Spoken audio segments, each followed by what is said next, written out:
Welcome to Riding Tandem, a podcast about building businesses, leadership, and creating positive impact for our communities. I'm your host, Vivian Kavam, and I invite you to ride tandem with me as I have candid conversations with inspiring business owners, leaders, and experts who are building on their dreams and creating impact. Get ready to be encouraged and learn practical tactics to help us build successful businesses, become incredible leaders, and have positive ripple effect. Let's go. Well, welcome everyone to this episode of Riding Tandem. I'm thrilled to welcome our guest today because she has such an incredible business, and it's one that I can resonate with because I've always thought that this would be such a neat thing to get into. And so I'm going to welcome today, it's Christi and she is a mom to 3 amazing kiddos. She's also a wife to her husband of 12 years, which is awesome. And she's a brand new entrepreneur, which I think is going to be a super fun conversation. And she has so much wisdom, even as a brand new entrepreneur. So even though she put this in here in her bio, I'm like, but she has so much to share already. But she's on a mission to help bring people together. Her company, Written Hugs Designs, uniquely acknowledges struggle and grief and complicated situations that often come with the intersection of life and loss and celebration, the very things that we go and buy a greeting card for. And so I'm really interested in unpacking all of this. And one of the things that Christi says is that she's an entrepreneur on a mission to help people feel more seen, make sure they feel connected, less alone. And she does it all through one thoughtful card at a time. She also has navigated the logistics of taking an idea from just that, an idea, and creating the designs. And she's worked through all the logistics of actually getting her line of cards into retail locations, which is no small task. So there's so much wisdom to unpack here. And I think it's going to be a fascinating journey to unpack with you. And for my listeners, I know who have dreams of creating products or a product line, and then they want to mass produce and get these on retail shelves, you're going to want to get your note-taking tools ready because Christi has a lot to share about this and some good hacks and insights and struggles and hiccups, but still has made it the whole way. So thanks for being here on the podcast. Thanks for having me. Yeah, I'm excited. Absolutely. I'm excited too. Like I said, it's just right before we hopped on, I was like, I'm so intrigued by this because I enjoy painting and drawing and just artistic things, have an artistic background for school. And one of the things I always thought is, I love to go up and down the greeting card lines and or aisles and see all the different greeting cards. And I've always thought it would be so cool to illustrate greeting cards.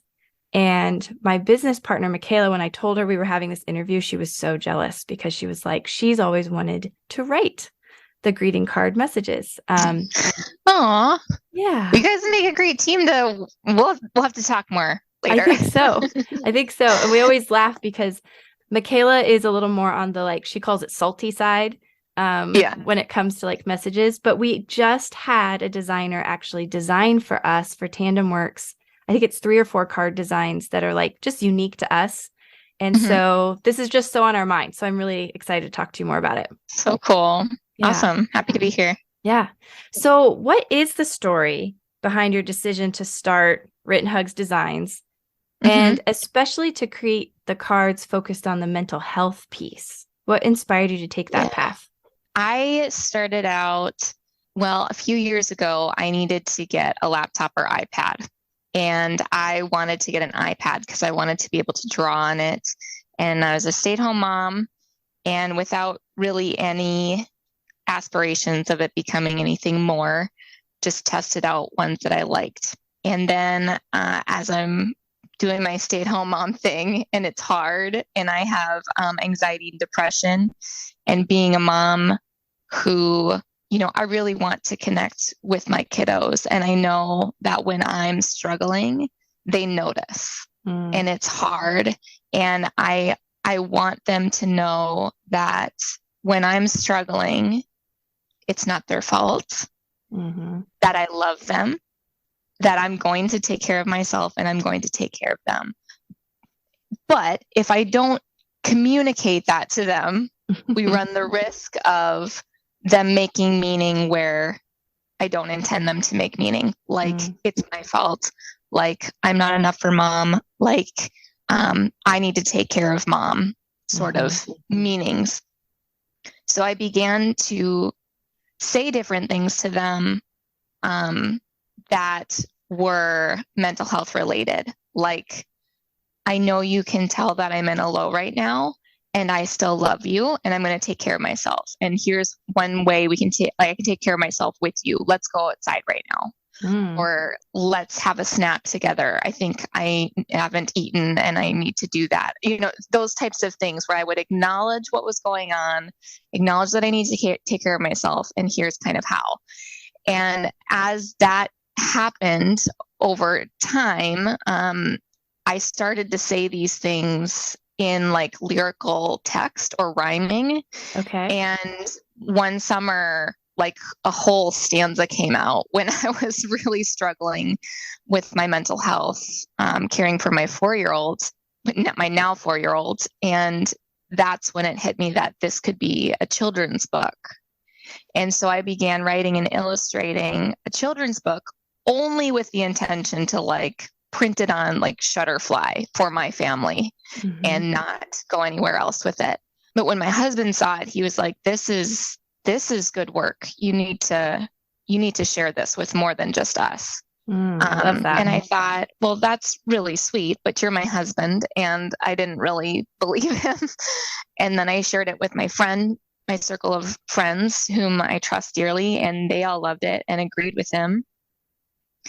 And that kind of set me on a path to try to pursue this book.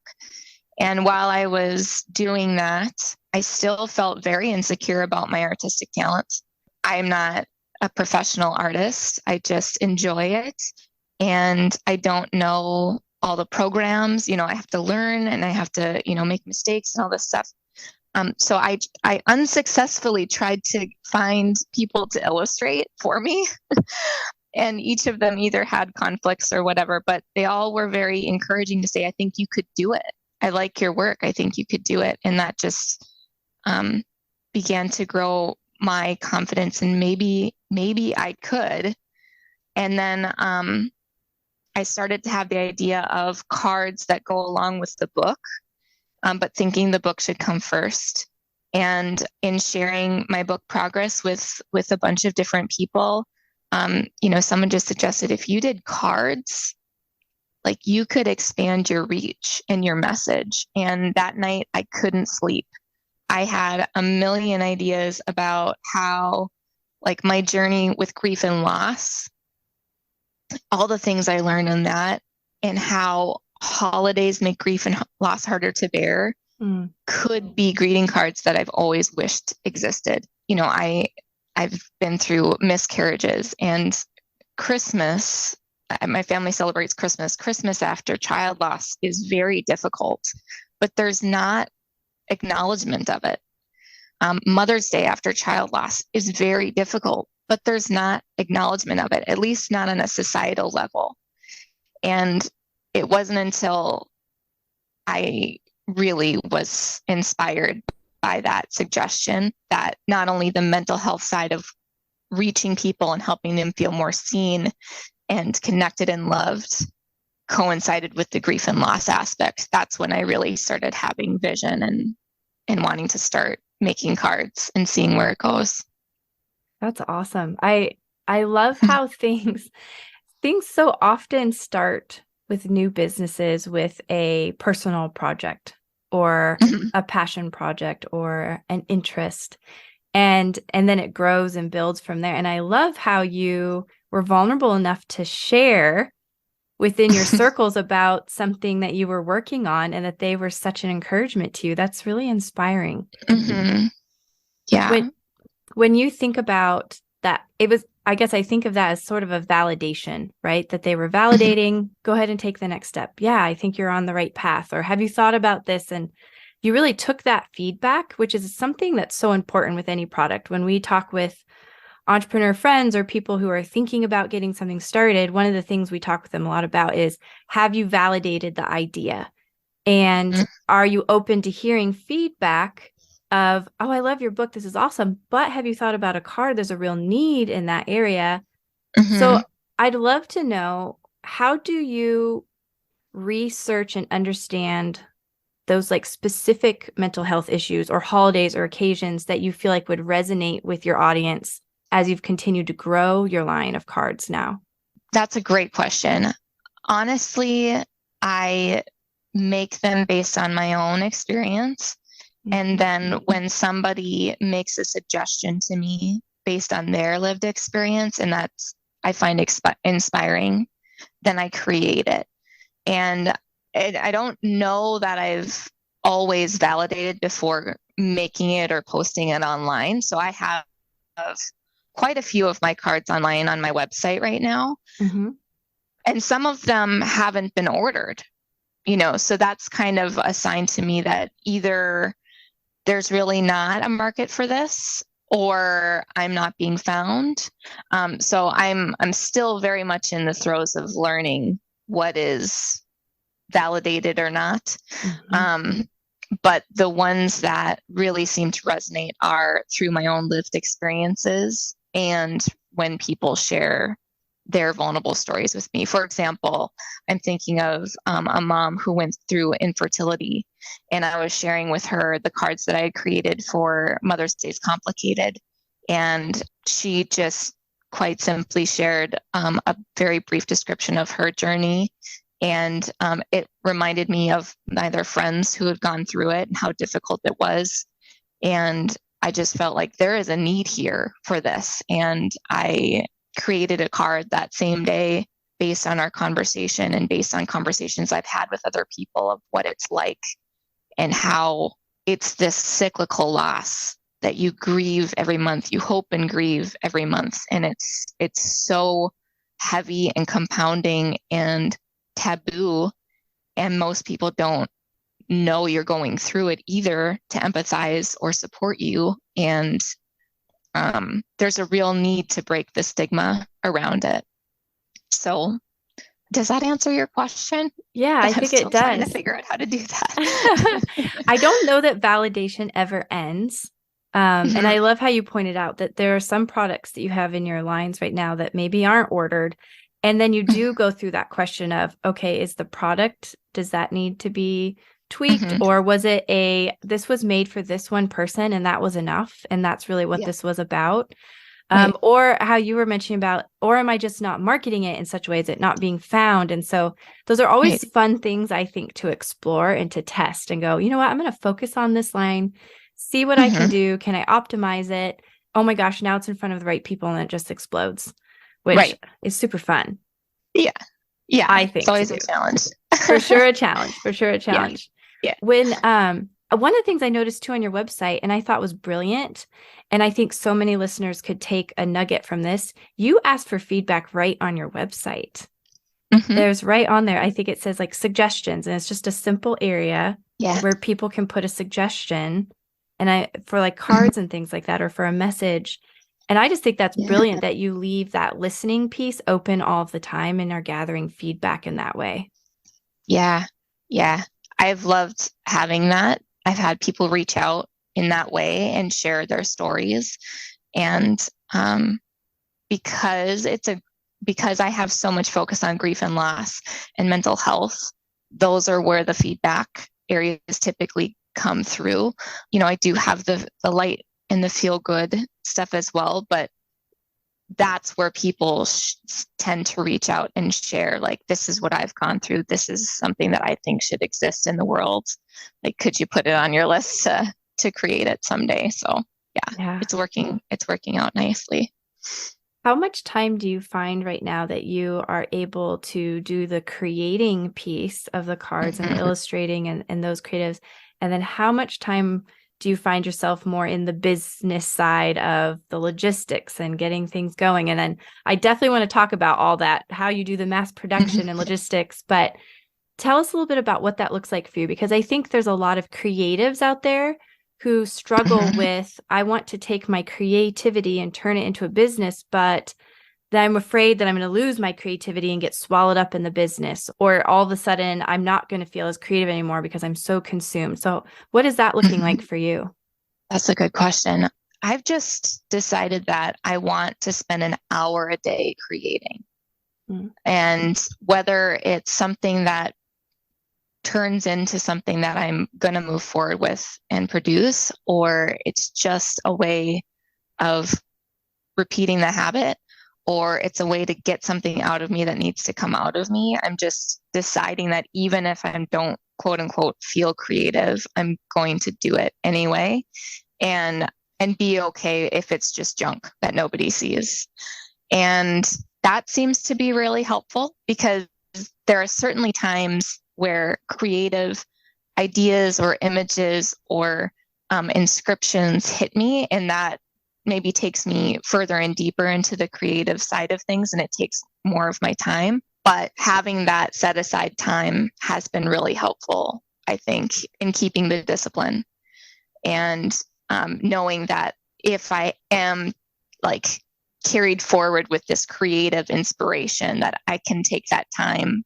Typically right now, I can take that time that maybe takes more of the business side of my day, and maybe that'll change as things evolve. But right now I still have that flexibility. That's awesome. And I love how you're being so intentional about that. It's Mm-hmm. sometimes as a creative too, it is hard. We're like, I just am staring at a blank screen because I can't get the words out, or I'm staring at a blank page because I just don't know what brush strokes I want to take. And I love that you're just okay with, this might not be the most brilliant masterpiece I've ever made, but I'm just going to go through the exercise of it, which is so important. Yeah. One thing with that, I have a list of ideas that I just have a list that is I have in my email that I can reference. So if I have like a block of, I don't even know what to start to try to do, I'll look at that list, whether it's prioritized or not, and just pick something on there that maybe I would like to work on, and again, be okay with letting it go. Or since it's a visual medium with the digital art piece, I'll just start drawing something in front of me, whatever it is. My husband laying on the couch, he doesn't know I did that one. My cat snapping in the window, whatever it happens to be, I just start drawing something in front of me if I'm really struggling to, try. And that's just, I just chalk that up to good practice and trying different maybe methods with my apps that I haven't tried before. And so it seems to be working out right now. And so you're doing all of your artwork digitally, is that right? You're doing it all through that Yes. iPad that started everything. Yes, That's so fun. all through that iPad. Mm-hmm. Are there certain programs or apps that you really enjoy using to do that? Yeah, I am newly starting to use Procreate. Mm-hmm. And Procreate was made for the iPad. And I had started with a free sketchbook app that was just on the iPad that it came with. And it had layers and it didn't have all the functions that I wanted. So then I went to Photoshop and I learned Photoshop and all of the things. But when Photoshop only has RGB file capabilities and not CMYK. So when I started translating into going to print the cards, my colors were not quite right coming from Photoshop. And I didn't realize that. I didn't even know what that was. I didn't know what these file terms meant or setting them up properly for a printed, material or product. So then I looked into, well, what can I do besides Photoshop? And I got, I believe it's Adobe Illustrator, it's AI. And that does CMYK files, but I didn't really enjoy the drawing part in the app. And then now I've since moved into Procreate, which I really do enjoy and does have CMYK capabilities. So it's been a journey through apps, but I'm pretty happy with it. I love that. And gosh, there's so many times where Michaela and I, my business partner and I, talk of apps that didn't exist, and then we've made transitions and we're like, wow, this is so great. Like, it's amazing that we can do this now. Or times where we've had to transition because something's just not working. And it can be frustrating where you feel like, gosh, I spent all this time, I learned all of this, and it's not the platform for me. And now I'm going to go learn a new platform. So I love your resilience with that, of just being willing to work through those platforms. And I think it's a good reminder of continuing to experiment, right? That just because you have found something that's working doesn't mean that you might not want to dabble over here and see and go, oh my gosh, this is actually such a great tool as well. Yeah. Procreate, we have an iPad as well, and we have Procreate on it. And we've used it lightly for a couple of different things. But one of the things I did on it is I actually designed my husband's wedding ring on it. And Oh, cool. yeah, and it's such a neat app. So if people haven't tried it out, I do recommend that they get on and give it a try. It's super fun to play with. So that's so cool. Yeah, it is fun, super fun. Talk to me a little bit about the less creative side. How did you take this idea through the logistics of figuring out how to mass create, be able to package and kit and ship, and then just that whole getting it onto retail shelves? I think that's such a mystery for so many people where, like we were talking before on here, like a lot of folks will take an idea and they'll get it maybe kind of to like a maker's market or maybe something local, but it can feel daunting to get onto bigger brands' shelves. So what sparked the idea of I'm going to do that? And then second part of the question, what has that journey looked like? Okay. What sparked the idea is, I think, the feedback from everybody and not really knowing any better to be too afraid to try and sending your samples out, trying to make connections. I'm in home goods right now, but I am currently pursuing making connections to try to expand that, which I think comes through a lot of networking and trying to figure out who do I send this to? Who can I talk to about it? And then, once you get your product and you're proud of it and you're confident in what it is and how it's created, that is an aspect where a lot of things went sideways for me. So I sent out samples with my first printer and did all of my packaging. I went to the local home goods that I had here and observed how cards are displayed on the shelves. What does packaging look like to home goods, which is different than Target? And if you haven't been to a home goods, the card display specifically, they may have a birthday section, but in each little niche nook, there may be 6 to 10 cards, and each of them are different variations. So there's not a designated spot for every card in this section is the same thing. Like at Target, it's all stacked just based on however the people put them in that are working that day. So they're in a poly bag. There's typically a back slip if there's inscription inside so people can see what's written without having to open the bag up. And then some of them include a sticker on the front which describes what the card's category is. So going to home goods, doing that kind of in-person research to see what is expected of a sample if I was to send this to them, and then how do I go and get those things? How do I find the right poly bags and all of the things? So I went with my first printer, got the cards in hand, was super proud of them. I got the other materials between back slips and poly bags and sent it to them. And while I sent it, I was discussing with my printer what it would look like if they did happen to be interested. Do you have the capability of scaling with me? What would that look like in those kind of discussions? And the printer was like, yep, we can do this. We've done, we work with, and they were naming big name companies. We do this incredible stuff all the time. We could certainly scale with you to that level. Great. And then there's a couple of major questions you need to have answered, right? You need to know your cost of goods, that you need to know what you'd be willing to wholesale to somebody like that. And then you need to know your timeline. And between those two things, what does maybe their increased amount of order, how does that affect your timeline, and how does that affect your cost? Because if they're a big box place, they have more, money to work with. They don't mind spending more for maybe so many thousands more, because then they'll get it all at a lesser price. They don't mind that. So knowing those numbers before you go into that kind of discussion is really important. For me, my printer was like, yep, we can do all of it. We can do the assembly for you. We can do the printing for you. We can do all of this, no problem. I'm like, perfect. Everything under one roof. This is wonderful. And I just need to know in writing what that timeline looks like and what, the cost looks like and how we can get that cost down to a certain point. And when they gave me the first set of numbers, I said, okay, is this can I put this in writing with these samples I'm sending? And they said yes. And so I did, and I sent them.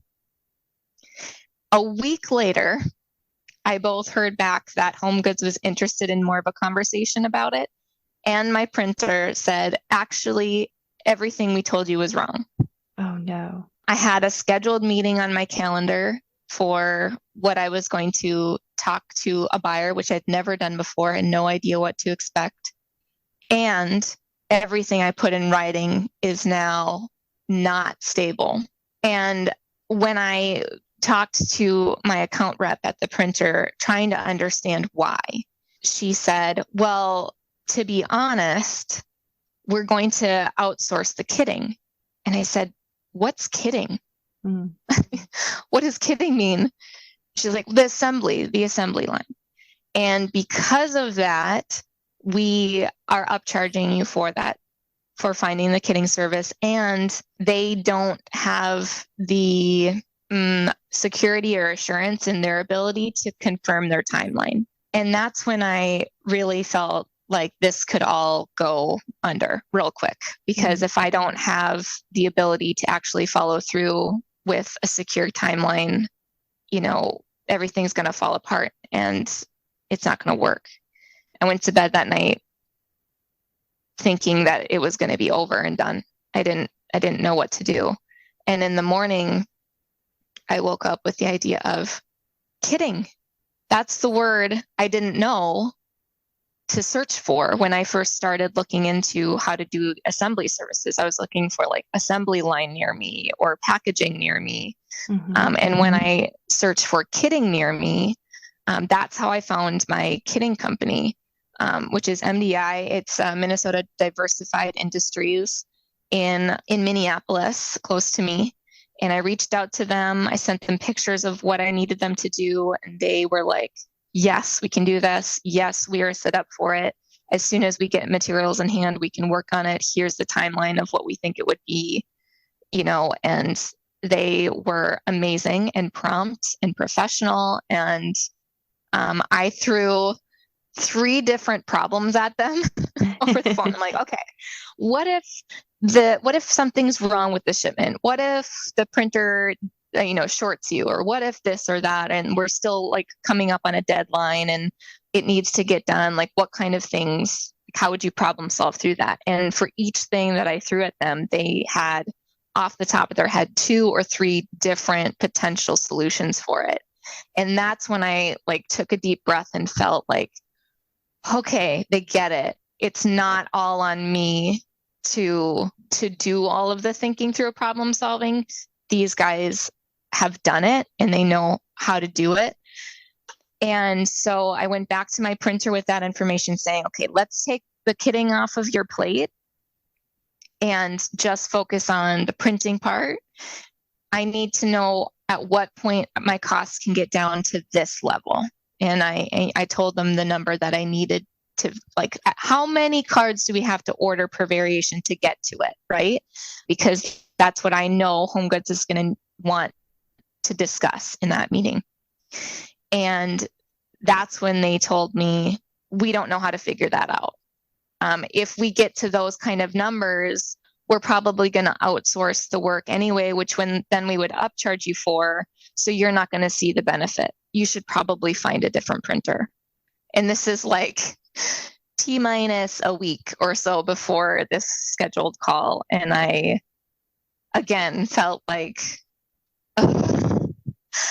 how do I do this? How do I find somebody that's reliable, that's good quality, that gets what I'm trying to do, and it wants to partner with me and sees value in working with me, which I was not feeling from this first printer.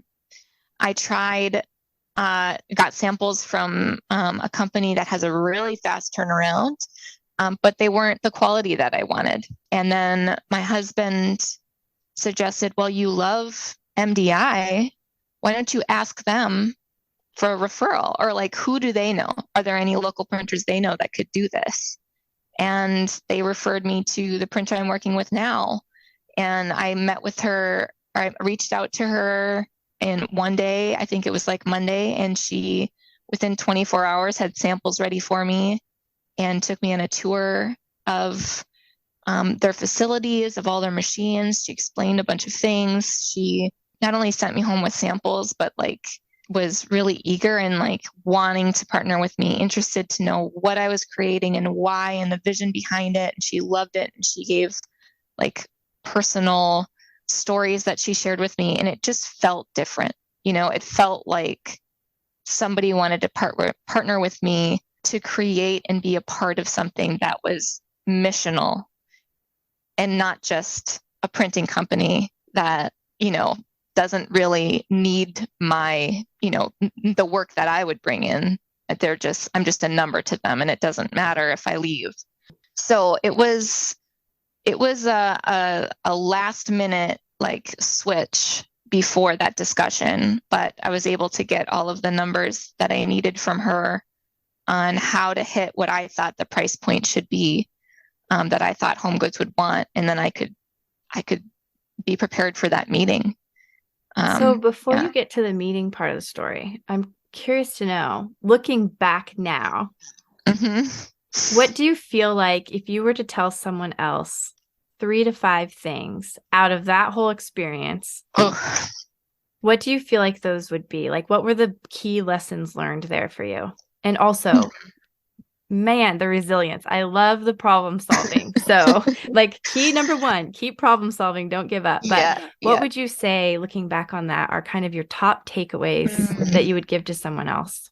I would say if you're working with a vendor and it feels like you don't matter to them, you probably don't. And it just is not a good fit. And it's okay to look elsewhere. Don't be afraid to look elsewhere, because they may have great quality, but there are other people that do great quality work too. And it's okay to look, and don't be freaked out when you get poor quality back. Just know that, okay, that one's not right. And keep looking. That's number 1. Number 2, when you do find the vendors and the people who want to partner with you based on mission, based on wanting to be partners and not just numbers to you or to them, that is relationship to foster. That is relationship to protect. And then 3, if you are wanting to scale, the 2 big questions you need to know the answers to are timeline and how quantity affects both timeline and cost. Those are the questions you need to know the answers to going into a discussion with anybody, any big retailer. That's good. I love those. I love the partnership aspect, finding them. And one of the things I picked up on right away is that you asked your good partner for good partner referrals. And I love that, like not being afraid to just ask and say, who do you know that I need to know? Or what are the key terms that I need to know that I would like kidding, you know, like not being afraid to say, wait, what is that? Because I think so often, I know I've been in situations where I'm like, I don't know what they're talking about. And I've hesitated at times to reveal that for fear that they will think that I'm not worth working with. I have never found that to be the case when I ask a question. People have always been very willing to offer up, you know, well, actually, this is what this means. But I know there's been that fear at times of, oh, maybe I'm going to be embarrassed if I bring up the fact that I don't know. Yeah, that's so good. That's so good. Ask the question when you don't know something. And if somebody judges you for it, maybe that's a good thing, right? Maybe that's a good reveal. And it's not about you not knowing. It's maybe about what it would be like to work with them, you know? And then I love what you said about asking for good referrals. When you find the people that are are great to work with. That's a really good lesson learned too. I like that. That's great. Absolutely. Mhm. Okay, so you've got your team assembled in the last hour of what Yes. for your getting your printing and your kitting. What was it like working with the big box store and the Yeah. buyer, and just how did you navigate that and the actual kind of getting it to the shelves? What did that look like? Yeah. Well, once the buyer and I had discussed what a first PO would look like, they sent me a bunch of onboarding, like how to become a vendor packet before they sent the PO. So there's a bunch of like front work that you have to do that can feel overwhelming, but it's typically sent in a list form. And if you know, break it down to, I'm not going to look at this whole list, I'm going to look at number one, right? Mm-hmm. And just work through it in bite-sized chunks. That helped me get through it. One thing I did notice with the big box store, there was maybe some incongruence between maybe instructions on pages 1 through 20, and then the second attachment maybe says something different, or my buyer saying something different. And that's just, I think, part of the nature of being a big company. If policies or, you know, maybe applications or whatever changed, you might be given different information depending on which piece of information you're looking at in front of you. So don't be afraid to ask. You know, my buyer and their assistant was very helpful in helping me understand, okay, this says I'm responsible for ticketing, and this says I'm not responsible for ticketing. What's true? You know, because that's a whole nother thing I need to learn or go through and sign up for and plan with my assemblers, that I just need to know what's right, right? So being willing to ask through that onboarding process. As a solo entrepreneur, there were some hurdles in that there was like requirements that more than one person from the company needed to sign off on something, and it's just me.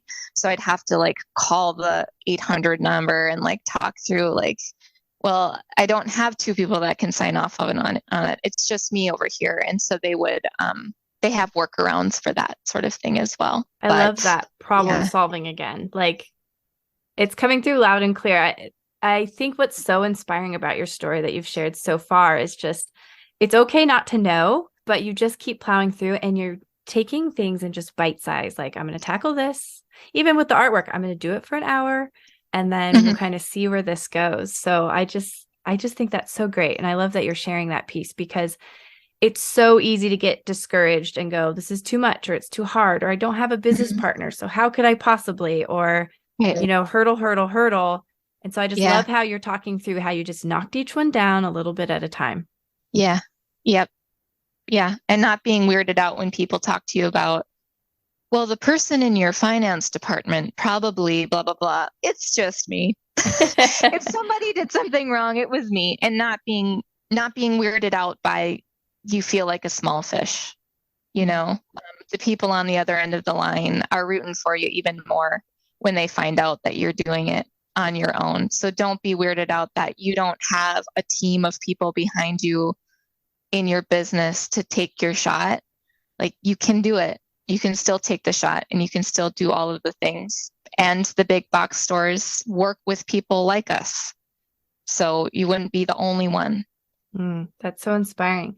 Have you found communities of people who have supported you beyond, say, family and friends, whether it's either through mentors or online communities? Do you lean into any tools or resources like that to help you as you go on this journey? Yes. I have two right now that I lean into. One is called SCORE. SCORE is SCORE. Have you heard of them? I have, but tell us all the things. How are you using them? So they're a nationwide, you know, nonprofit organization that supports entrepreneurs, and they support it through workshops. They support us through mentorship. They support us in all sorts of different ways. And I've both attended workshops and been connected with a mentor. And that has helped me a lot with some of those, again, nitty-gritty questions you don't know who to ask. And being an entrepreneur and not knowing any entrepreneurs or not knowing any entrepreneurs in the printing space, I find myself having questions that I don't know who to ask necessarily. And SCORE has helped me get connected with the people that I can ask. And that's what they're there for. And they're excited to come alongside and support and answer and encourage and help prioritize and send resources. Or, as simple as, what is a business plan and how do you write it? Like those kinds of things they're well equipped for. And then the other one is a local entrepreneurs group that I'm a part of in Shakopee, Minnesota. Mm. And this particular group I found out about, trying to think of how I got connected with them. Oh, okay. So I applied for and got an SBA loan. Mm-hmm. The SBA loan officer is the one that connected me with SCORE.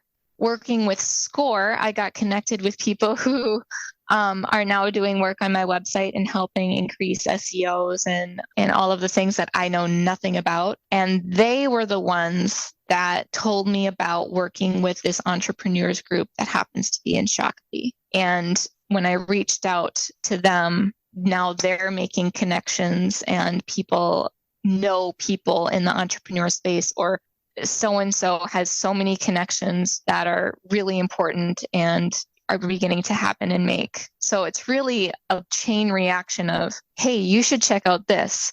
Hey, you should check out this. Hey, you should meet so-and-so. And just following that line of people willing to make those introductions or hear your story and are like, hey, not only should you, it's more than just should you, it's let me connect you with someone I know. Those ones are like gold. There's a lot of advice that's like, you should, XYZ, but there's no connection there.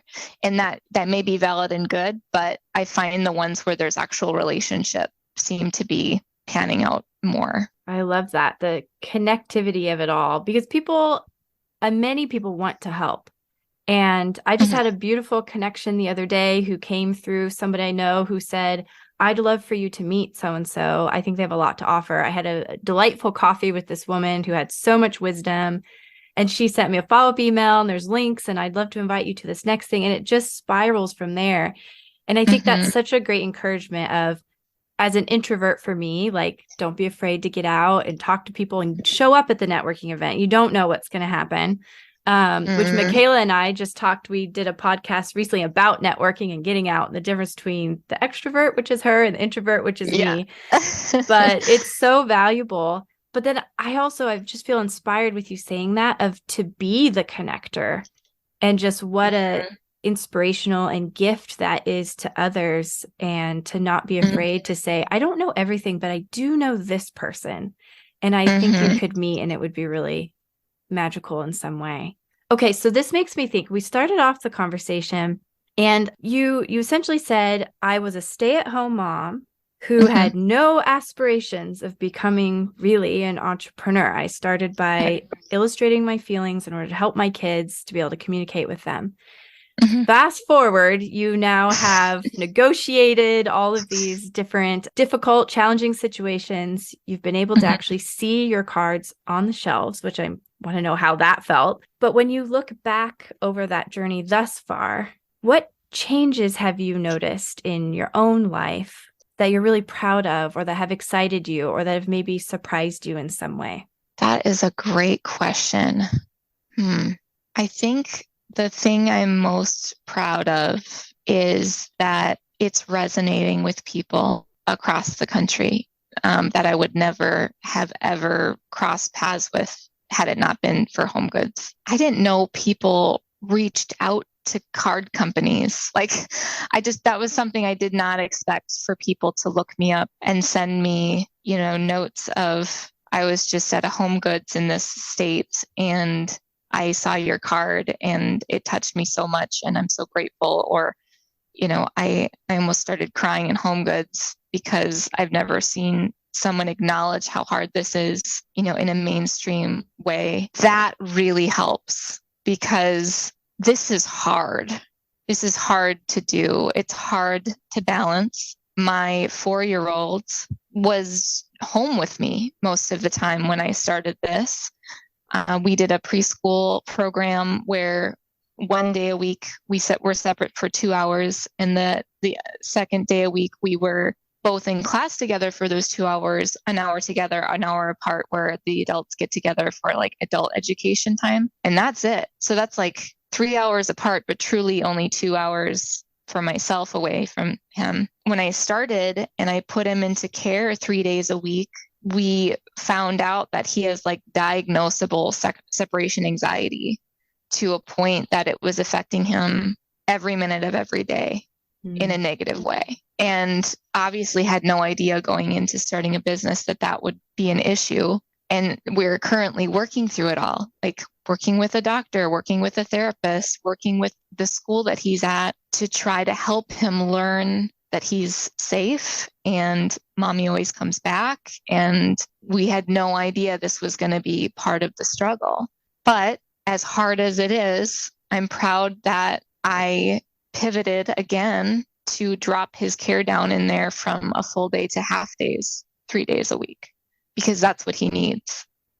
And deciding to care for him over being productive or having uninterrupted work time, I think is a good decision in the long run, but it makes it harder. I think I'm still working on the balance of things. I'm really grateful that my husband is supportive and encouraging and a cheerleader and helps me find the time in between things or drive somewhere so I can work in the car. I often have my backpack on me everywhere I go in case I have a minute to get to do something. But I don't know if I feel like I might still be in the whirlwind of it all I don't think I've found the balance yet. But I hope one day I will. It's such an interesting topic, and it comes up over and over and over again with our entrepreneurial friends and our clients, and even between Michaela and I and our team. And that word balance. In fact, Michaela wrote a whole blog, and I don't remember the exact title, but essentially she said balance is a lie. Like it doesn't exist, And she unpacks that. And some of it's semantics as well, like what word you choose. But we'll often say like juggling or sway, because we've just found thus far that there is no balance. Something always has to give. And it's like seasons where this is giving more right now. And now this is giving more in the future. So you're kind of like swaying back and forth, or you are allowing one thing to rise to the top and acknowledging that means this is going to have to, float down a little. And so one of our core values we came up with, and we use it a ton around the studio, we have it on coasters and everything, so we remember, but one of them is know what matters. And I think that was brilliant what you just hit on with your son is you had to choose what matters right now in this season. And that may change, not that caring for your son ever changes, but his needs may change, or the resources that are available may change, or, there's so many different things that can change, but knowing what matters now. And we lean into that a lot. Michaela does foster care. And so that has all kinds of things that it comes with it. And it changes our schedules regularly. On the flip side of that, we also have to have chats sometimes of, yes, we want to be able for her to, have availability, but we also have a client that has a need and a demand, and we have to fulfill that. And so it's that knowing what matters in the moment, knowing what matters day to day, know what matters for the year. And so we talk about that a lot. So as you were talking, I was just thinking about that of, it's easy to come down hard on ourselves and go, someday it'll all balance out. And it's like, no, probably not. It's being okay. And then maybe going and buying one of your amazing cards and putting it on your desk and saying, it is okay. Yeah. That's For good. Sure. That's good. When you think about, though, and I know you said you're in the midst of it, but we're all in the midst of it. We're all in the midst, no matter where, you had said, I'm a brand new entrepreneur. If you've been at it for this 20 years, when you are thinking back through that as a woman entrepreneur who is juggling a lot with kids and business and learning and all of these different things, what advice would you like to give to other women who are thinking about starting their own creative business? Are there, like, if we were to summarize kind of the past conversation or things that you haven't got to bring up yet, are there key insights or lessons that you're like, okay, ladies, if I never got to talk to you again, this is what I would want you to know? That is so good. I think believing that your voice matters, truly believing it, and reminding yourself that your voice matters and that you have something worthwhile to say or worthwhile to create that wouldn't otherwise exist in the world if it weren't for you is what I would want them to know. Who you are, what has brought you to who you are today, the struggles, the support or lack thereof, and all that you've learned matters. And because of that, you have a unique voice and opportunity to impact the world with what you have to create that nobody else can do. I think one of my struggles is truly believing that. And I think if there's anything I could do is encourage other people to believe it. That's just gold. I'm like, okay, and mic drop, end there. There we go. So good. And again, I knew when we started this conversation and said, you said I'm a beginner or a new entrepreneur. And I thought, you have packed so much just like wisdom and experience into, this period of time that I think is just so beneficial for people to hear. And these lessons are so important.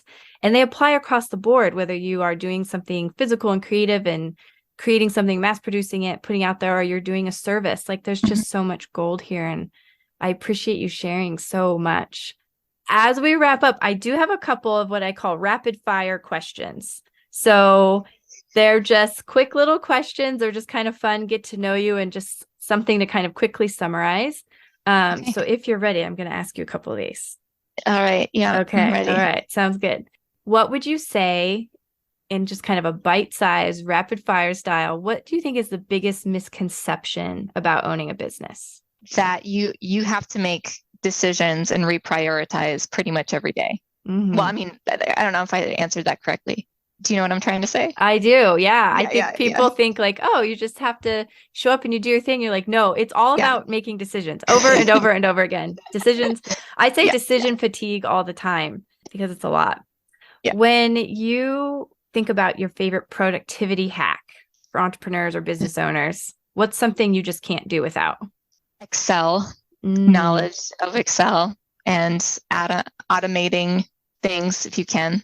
Leaning into learning things like Excel that can make your life easier, especially if it's logistical or like producing labels. I'm thinking of producing labels for boxes to home goods specifically. Yes, you're speaking my language here. I didn't love math and things growing up, but I love a good numbers or Excel sheet because there's so much that you can do that my brain can't do without a tool like that. And it's so fantastic. Do you feel like you have a personal business philosophy or mantra that kind of guides you? I'm trying to have this guide me, that I want people to feel seen and connected and less alone. And if I'm making decisions or creating things that move that needle forward, then I know then I can be confident in those decisions that I'm making. I'm doing what I'm setting out to do. I love it. Your core values right there. My core values. Yeah. I love that.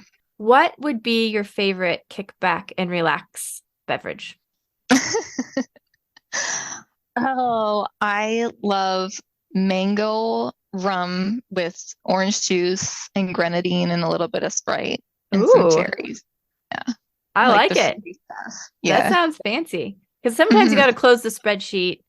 The child goes to bed and you just got to like have a minute, right? Yeah. Do you have right now either like a song that you just have on constant repeat because you love it, or a book that's been really inspiring, or a podcast that you love to listen to? Just things that are inspiring you like that right now? Song, I'm listening to Taylor Swift on repeat right now across the board. It depends on how I'm feeling. Ronan, her song Ronan is about a boy who dies of cancer. And that one, I cry every time. I cry every day. So that one gets me, certainly is on repeat. A podcast is called Connecting with Mike and Adrian. And they are a pair of podcasters that are sharing the wisdom of their life. And I happen to have a personal relationship with them. They are amazing people. They live what they're, putting out into the world. And they have such good insight. So look them up, Connecting with Mike and Adrian. They're amazing. And books, I am in the middle of listening to The Land of Stories with my children by Chris, is it Coffer or Kofer? Do you know? I Do you don't know know if I him? know. He was on Glee. He was Kurt on Glee. Anyway, he Okay. wrote children's books, and it's a good escape for me. And it's great to put on with my kids. That's Listen awesome. to it. Fun. We'll have to put some links and check those out for sure. When you think about the future and just growing what you're doing, what are you excited about? What excites you the most about the future right now?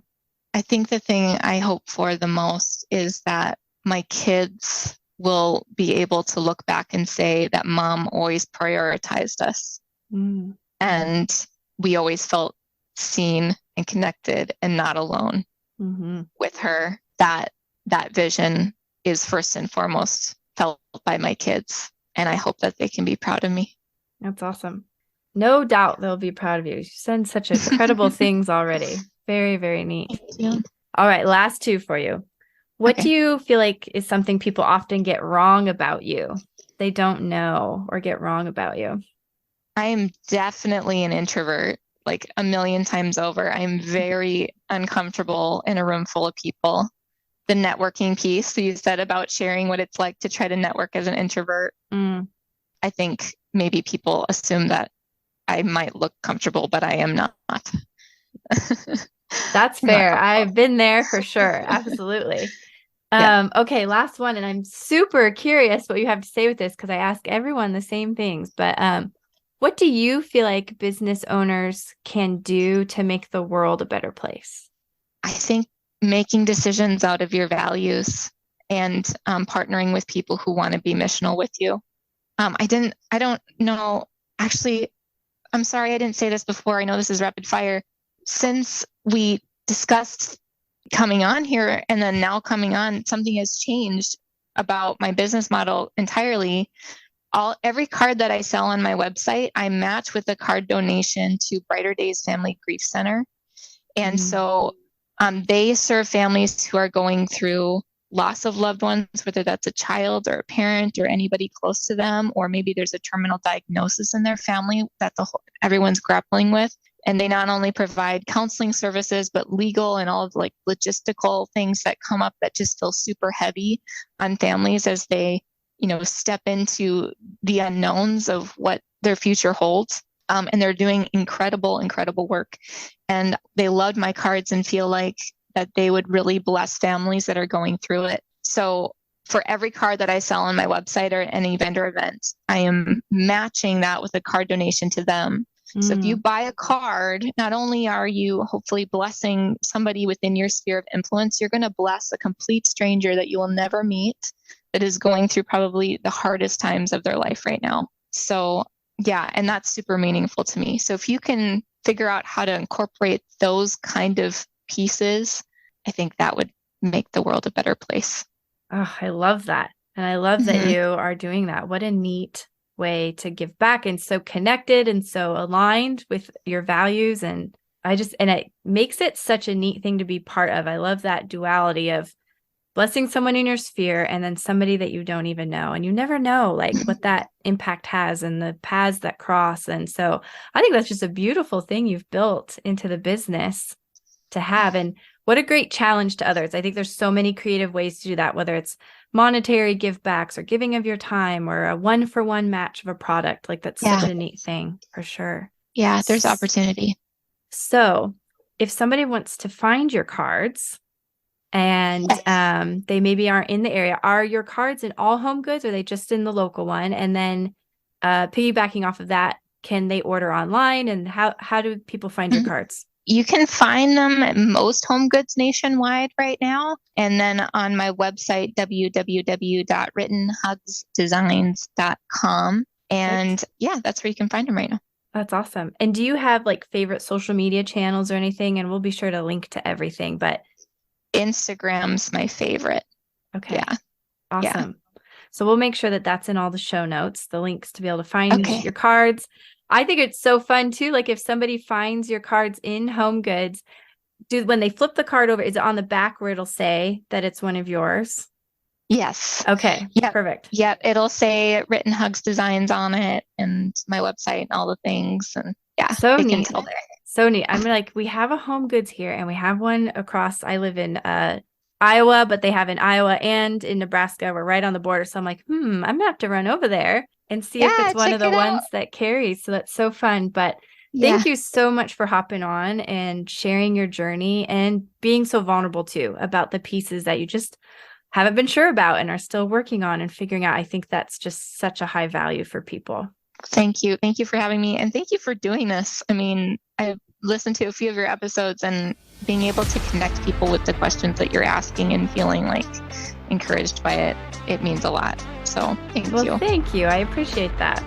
All right. Well, we'll be following the journey and looking for your cards. Awesome. Thanks.